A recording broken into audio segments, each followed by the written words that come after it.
Teman-teman, saya di sini sebenarnya mau berbagi cerita saya, kehidupan saya. Mungkin masing-masing kita punya ceritanya masing-masing. Tapi di sini saya mau menceritakan bagaimana kisah kehidupannya saya yang sebelumnya, bagaimana Tuhan bawa saya di sini dan saya melihat begitu banyak Tuhan buat dan begitu banyak Tuhan lakukan perbuatan-perbuatan yang luar biasa bahkan di luar pikiran saya. Saya ini latar belakang dari keluarga yang tidak berada. Bapak mama petani. Nah, adik-adik, di zaman kalian ini mungkin kalian boleh menikmati fasilitas yang dikasih orang tua, bahkan yang sudah lahir dari keluarga yang berada yang berkecukupan. Tapi ini saya mau sharing bagaimana dulu kehidupan saya dengan orang tua saya, dengan mama saya, karena waktu saya umur 1 tahun, Tuhan sudah ambil saya punya bapak. Tuhan sudah panggil pulang saya punya bapak. Nah, kehidupan waktu itu sudah sangat sulit. Kenapa? Mama saya melahirkan anak dan bapak meninggalkan 6 orang anak, di mana seorang kakak laki-laki yang masih umur 17 tahun, saya masih bayi, dan masih ada lagi kakak-kakak saya yang lain. Kalian tahu dari ketika bapak saya meninggal itu, semua sudah terpencar. Kakak saya cari jalannya sendiri, mama saya cuma fokus urus saya. Karena yang lain-lain itu semua sudah mau pilih mereka punya kehidupan, padahal mereka masih kecil-kecil. Karena apa? Mama tidak mampu. Nah, berjalannya waktu saya sudah ceritalah di mana tidak ada beras, di mana saya bisa merasakan dulu kisah-kisah orang tua dulu, saya tahu itu. Bagaimana cuma ada beras cuma 1 cuil, cuma 1, di sini bilang apa ya, cupak ya. Ya, cuma 1 cupak. Itu dikasih tinggal buat siapa? Buat saya. Buat saya untuk makan. Kakak-kakak yang lain itu enggak makan. Mereka pikir mereka punya kehidupan. Pernah 1 kali yang buat saya sedih itu saya melihat mama pulang dengan membawa kembali jualannya. Kenapa saya bilang membawa kembali jualannya? Karena apa? Ketinggalan bis. Mama stay di tempat biasa bisnya datang, tapi tidak. Mama ketinggalan, akhirnya bawa lagi gendongan ini sayur-sayurannya bawa pulang. Dan saya melihat, saya kepikiran kalau mama pulang tuh selalu bawa cookies, bawa sesuatu untuk dimakan. Tapi ini mama pulang enggak bawa apa-apa. Itu hatinya sedih, dan waktu itu di rumah tidak ada apa-apa. Kakak Mika itu sudah pernah rasanya makan tidak pakai lauk. Cuma makan kasih garam, itu Kak Mika rasa. Mungkin kalian sekarang tidak pernah rasa seperti itu. Nah, Kak Mika masuk SMA, Kak Mika tidak pernah ada yang namanya dapat uang jajan atau minta. Itu pun kalau kakak-kakak ada pasti kakak-kakak kasih. Karena Kak Mika rasa bagaimana mama punya capek berjuang cari uang biar apa? Biar bisa makan. Kak Mika jualan jagung. Kalian tahu nggak jualan jagung itu? Itu harus dijemur, kasih kering, baru digoreng, dikasih bumbu, baru dijual lagi. Waktu itu kami ingat yang paling sedih, di kelas ada pelajaran.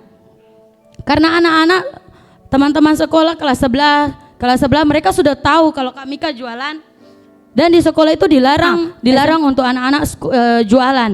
Karena apa? Fokus dulu toh belajar. Kakak Mika tidak dengar. Kak Mika malah jualan supaya dapat uang jajan.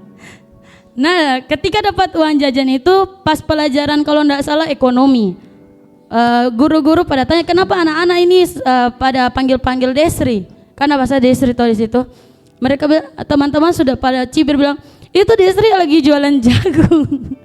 Kayak memang pakai nadanya senang, tapi kayak kayak nada yang kurang sudah menusuk di hati begitu, kayak menyinggung. Terus saya cuma diam. Langsung ibu tanya, kamu jualan apa di kelas? Jualan jagung. Saya bawa jagung saya ke depan, dan ibu itu ternyata dia tes makanan Kak Mika, dan ternyata enak, dan dia kasih izin. Langsung dia ketika kasih izin, kalian mau tahu hasil dari Kak Mika jualan jagung itu?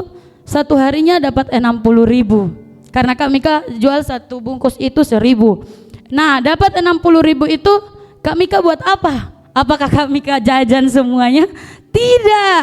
Kak Mika kasih semua ke Kak Mika punya mama. Terus mama buat apa? Pakai untuk beli beras.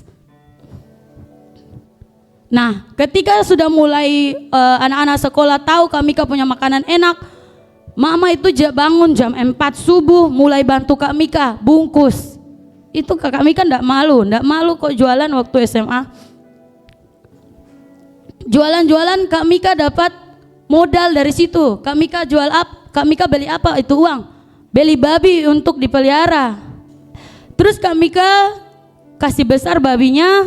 Nggak lama kemudian Kak Mika butuh untuk sekolah, karena mama dengan Kak Mika sepakat untuk jual babinya. Akhirnya dijual, belilah Kak Mika HP Android, dan puji Tuhan Kak Mika pakai untuk sekolah. Dan ketika Kak Mika sudah mulai tamat, sudah bisa punya uang sisipan sendiri, berjuang sendiri, dan ketika Kak Mika sudah sampai di sini, kalian mau tahu ketika Kak Mika punya mama, tanpa Kak Mika punya mama minta, kalau sudah waktunya Kak Mika terima, Kak Mika kirim semua. Hampir-hampir Kak Mika cuma sisipkan untuk uang apa? Uang cuma untuk keperluan sehari-hari saja. Pakaian yang sering kalian lihat Kak Mika pakai itu hampir semua dikasih sama orang. Kak Mika mau cerita ke kalian ini aja. Hampir semua pakaian di badan Kak Mika ini dikasih. Kak Mika enggak pakai untuk hambur-hamburkan ini uang. Kak Mika kasih karena Kak Mika rasa orang tua punya capek. Jujur, Kak Mika punya kakak-kakak itu kalau Kak Mika bicara di grup semua dengar sama Kak Mika. Kenapa? Mereka merasa bersalah karena yang kasih makan mama itu siapa? Kakak Mika. Kemarin waktu mama sakit, semua tidak bisa berkata-kata kalau Kak Mika yang bilang. Kalau Kak Mika bilang, iya kasih donorkan darah, tidak ada yang sekata-kata pun mau lawan Kak Mika. Karena apa? Mereka merasa bahwa mereka selama ini tidak sepenuhnya untuk mama. Kalian pernah rasa pikul air? Pernah rasa di kampung pikul air dari jauh? Pernah? Banyak sekali yang harus kalian lihat. Kehidupan di kampung itu. Kak Mika jujur ya, baru pernah beli barang mahal. Sepatu. Itu harganya 200-an. Baru. Jadi adik-adik, apapun yang hari ini kalian punya, pegang baik. Apapun hari ini kalian sudah menikmati, bersyukur. Oke? Masih bisa makan enak, masih bisa tidur enak. Bahkan mungkin makannya juga ada semua. Ada lauk, ada semuanya. Tapi belum tentu orang-orang di luar sana dapat menikmati hal yang sama. Oke?